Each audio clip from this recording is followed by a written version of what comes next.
بسم اللہ الرحمن الرحیم۔ السلام علیکم ورحمۃ اللہ وبرکاتہ۔ آج کی اس ویڈیو میں ہم صحیح بخاری کی حدیث نمبر 135 سے 140 تک بیان کریں گے۔ اللہ تعالی ہمیں ان احادیث کو سمجھنے اور ان پر عمل کرنے کی توفیق عطا فرمائے۔ حدیث نمبر 135۔ رسول اللہ صلی اللہ علیہ وسلم نے فرمایا کہ جو شخص حدث کرے اس کی نماز قبول نہیں ہوتی جب تک کہ وہ دوبارہ وضو نہ کر لے۔ حضر موت کے ایک شخص نے پوچھا کہ حدث ہونا کیا ہے؟ آپ صلی اللہ علیہ وسلم نے فرمایا کہ پاخانے کے مقام سے نکلنے والی آواز والی یا بے آواز والی ہوا۔ حدیث نمبر 136۔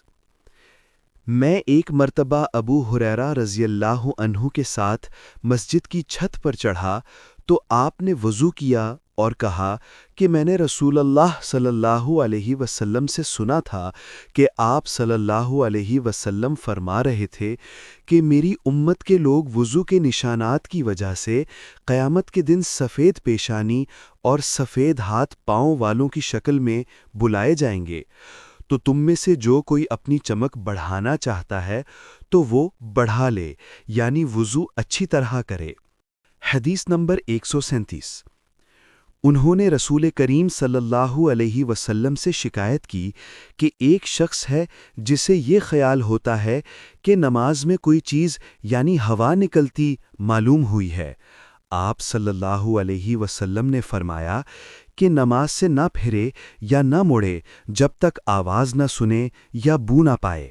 حدیث نمبر 138۔ نبی کریم صلی اللہ علیہ وسلم سوئے یہاں تک کہ آپ صلی اللہ علیہ وسلم خراٹے لینے لگے۔ پھر آپ صلی اللہ علیہ وسلم نے نماز پڑھی، اور کبھی راوی نے یوں کہا کہ آپ صلی اللہ علیہ وسلم لیٹ گئے پھر خراٹے لینے لگے۔ پھر آپ صلی اللہ علیہ وسلم کھڑے ہوئے، اس کے بعد نماز پڑھی۔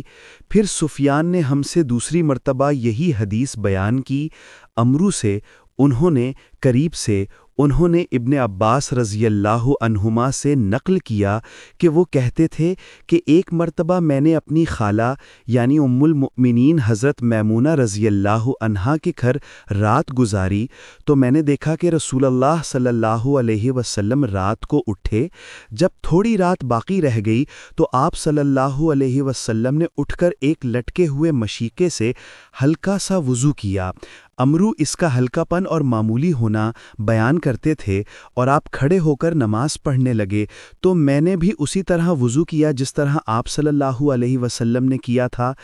پھر آ کر آپ کے بائیں طرف کھڑا ہو گیا، اور کبھی سفیان نے عن یساری ہی کی جگہ عن شمالی ہی کا لفظ استعمال کیا، مطلب دونوں کا ایک ہی ہے۔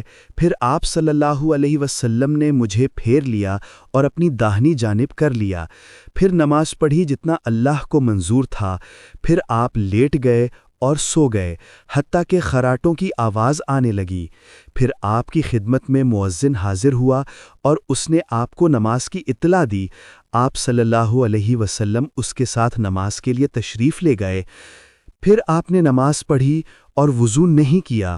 سفیان کہتے ہیں کہ ہم نے عمرو سے کہا، کچھ لوگ کہتے ہیں کہ رسول اللہ صلی اللہ علیہ وسلم کی آنکھیں سوتی تھیں، دل نہیں سوتا تھا۔ عمرو نے کہا، میں نے عبید بن عمیر سے سنا، وہ کہتے تھے کہ انبیاء علیہم السلام کے خواب بھی وہی ہوتے ہیں۔ پھر قرآن کی یہ آیت پڑھی، میں خواب میں دیکھتا ہوں کہ میں تجھے ذبح کر رہا ہوں۔ حدیث نمبر 139۔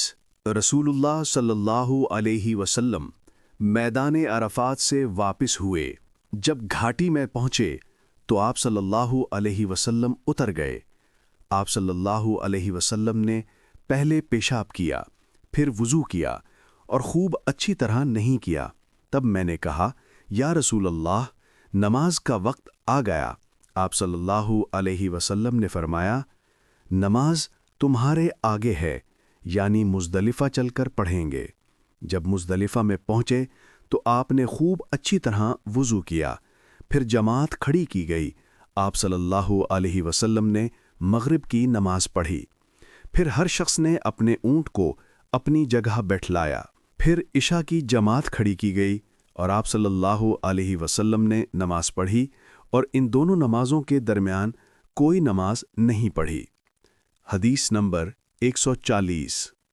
ایک مرتبہ انہوں نے یعنی ابن عباس رضی اللہ عنہما نے وضو کیا تو اپنا چہرہ دھویا اس طرح کہ پہلے پانی کے ایک چلو سے کلی کی اور ناک میں پانی دیا، پھر پانی کا ایک اور چلو لیا، پھر اس کو اس طرح کیا یعنی دوسرے ہاتھ کو ملایا، پھر اس سے اپنا چہرہ دھویا، پھر پانی کا دوسرا چلو لیا اور اس سے اپنا داہنا ہاتھ دھویا، پھر پانی کا ایک اور چلو لے کر اس سے اپنا بایاں ہاتھ دھویا، اس کے بعد اپنے سر کا مسح کیا، پھر پانی کا چلو لے کر داہنے پاؤں پر ڈالا اور اسے دھویا، پھر دوسرے چلو سے اپنا پاؤں دھویا یعنی بایاں پاؤں۔